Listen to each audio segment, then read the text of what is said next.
Easy ways to keep your marble floors shiny and clean.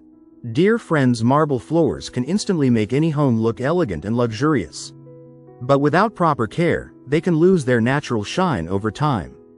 The good news is that keeping marble floors clean and glossy is actually very simple with the right habits. Start by sweeping or dusting your marble floors every day. Small dirt particles and dust can scratch the marble surface if left for too long. Using a soft microfiber broom or mop helps protect the finish while keeping the floor spotless. Always clean spills immediately, especially acidic liquids like lemon juice, coffee, or vinegar. Marble is a porous stone and can stain very quickly. A soft cloth and plain water are usually enough for quick cleaning. For regular mopping, use warm water mixed with a mild marble-friendly cleaner.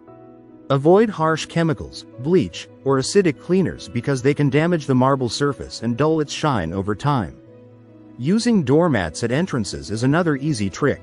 They stop dirt, mud, and sand from coming inside and scratching the floor.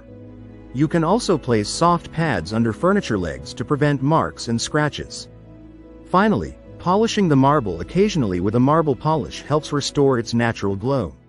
With simple daily care and gentle cleaning methods, your marble floors can stay shiny, beautiful, and elegant for many years. If you like the video, give it a thumbs up and share it with your friends. For more useful and interesting information, subscribe to Engineer Ajay Lod's channel, How to Make My House.